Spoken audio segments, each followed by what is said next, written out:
हृदय में सजे हुए गोपियां खड़ी की खड़ी रह गई और प्रभु का रथ यमुना के किनारे ब्रह्महर्द नामक कुंड के पास आ गया।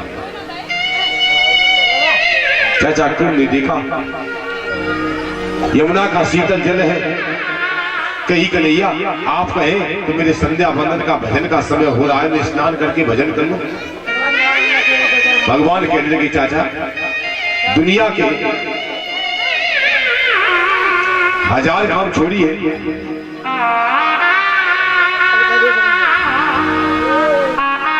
स्नान करिए, लाखों काम छोड़िए, भोजन करिए और दुनिया के करोड़ों काम छोड़ के हमें भजन करना चाहिए। जाओ भजन करो, स्नान करिए, भजन करिए।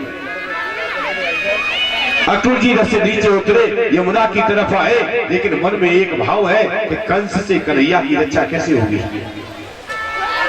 किसकी रक्षा करना चाहते हैं? जो जगत का रक्षक है। प्रभु समझ गए चाचा के मन की बात और यहाँ प्रभु ने एक लीला दिखाई है। जैसे ही गायत्री मंत्र का जप करते हुए अक्रूर जी ने यमुना में डुबकी लगाई तो श्री कृष्ण बलराम को जल के अंदर देखा।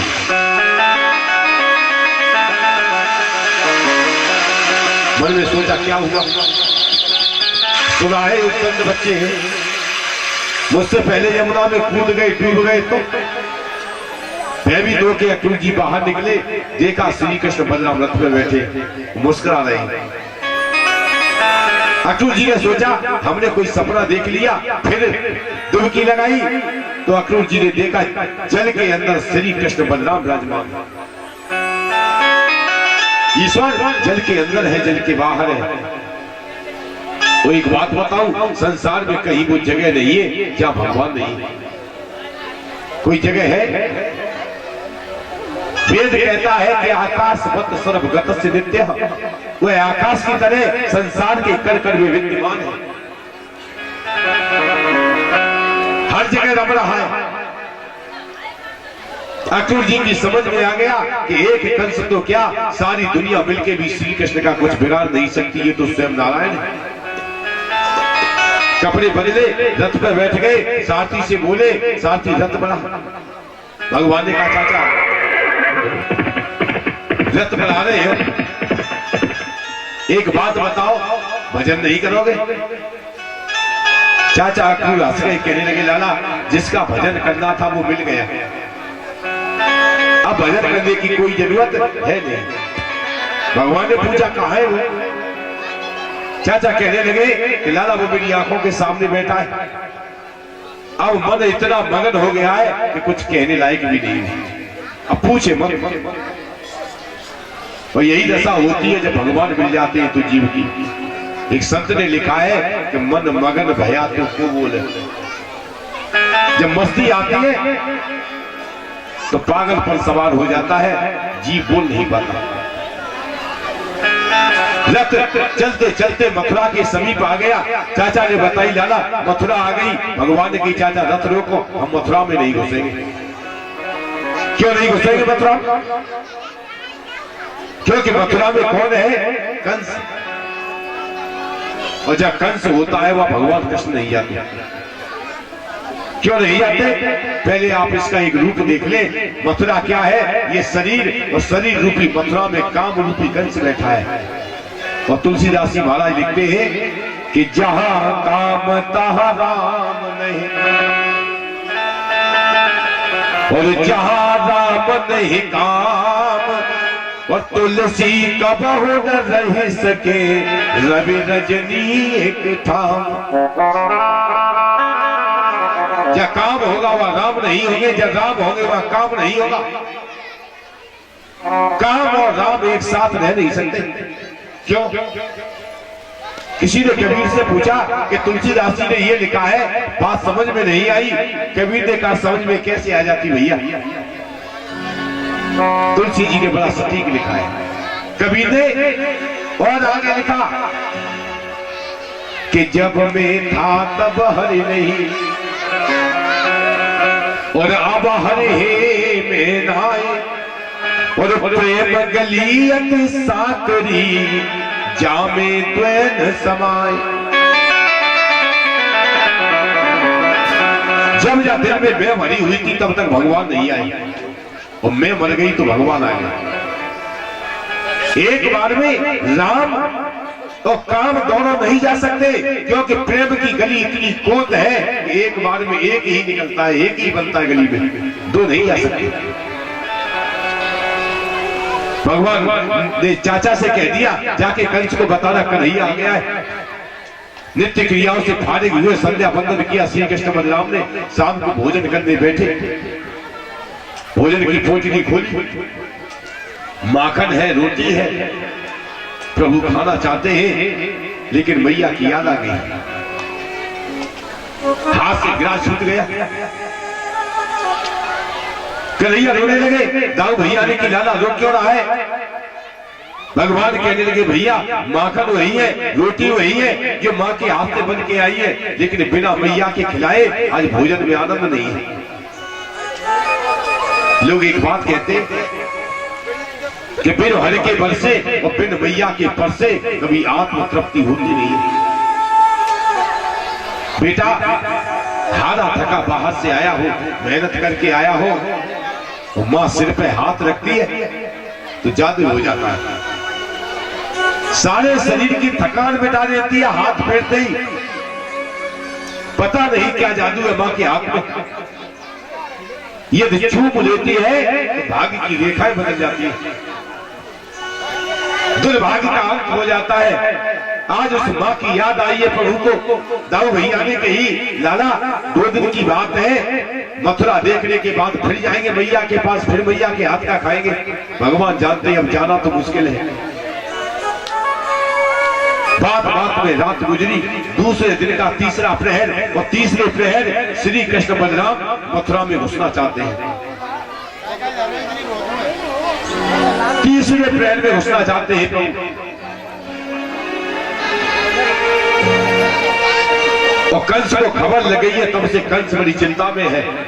मथुरा वालों को आदेश कर दिया है कि यदि कन्हैया मथुरा में आए तो कोई स्वागत नहीं करेगा, कोई उससे बात नहीं करेगा, कोई नहीं जाएगा गलियों में उसका सम्मान करने के लिए। राज आज्ञा हो गई, लेकिन मथुरा वाले बड़े चालाक। आपने देखा सरकार कितनी भी कानून बनाए, लेकिन कानून तोड़ने वाले रास्ता निकाल लेते हैं।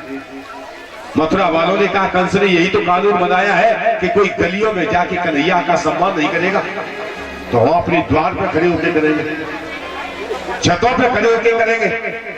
भगवान ने मथुरा में प्रवेश किया है, कथा के प्रेमी सज्जनों, सारी मथुरा में हल्ला हो गया।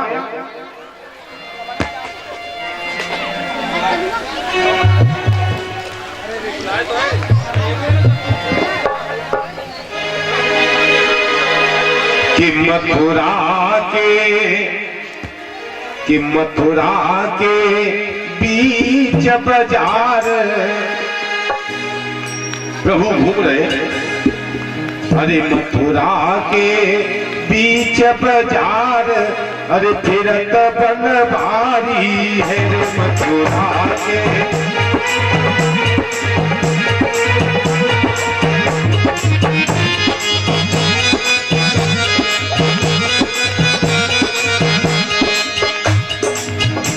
अरे सुंदर नारी चली अटारी, देखे श्याम सनौला,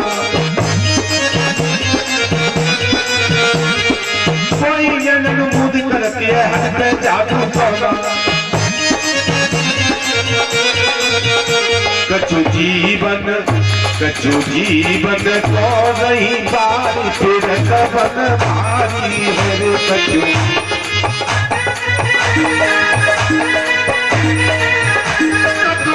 के बीच बाजार, फिर कबन भारी है मथुरा के।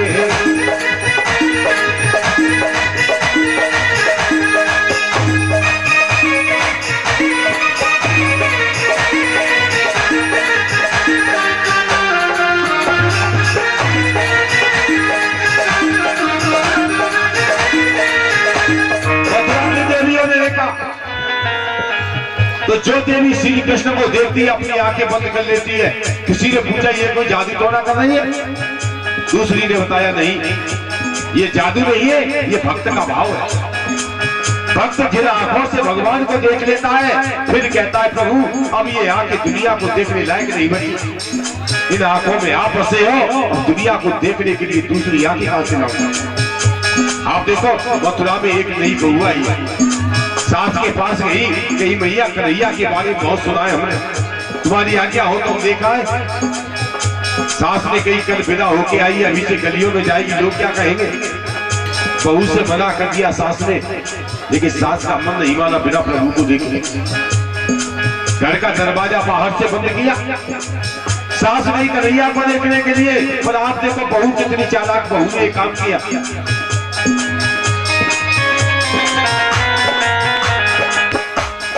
जीना जीना ऊपर चली गई, कहां लगा था जीना,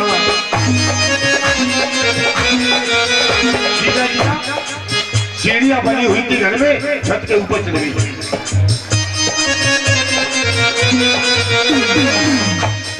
जीना जीना ऊपर चली गई, कहां लगा था जीना, और जीना जीना नीचे आ गई, मुश्किल हो गया जीना। ऊपर चढ़ के गई तब तक कन्हैया दूर निकल गए, जी नहीं लगा, बेचारी नीचे उतर आई और ये काम किया। मन मारे भैया लाचार, फिर सब भारी है रे मन मारे। मथुरा के बीच प्रचार, फिर सब भारी है रे मथुरा के।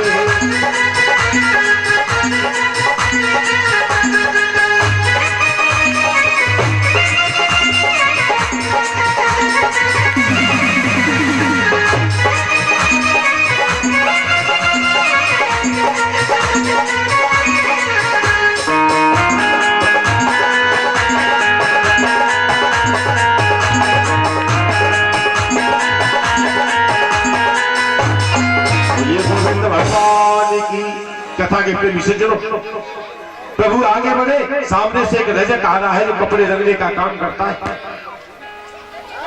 एक धोबी है,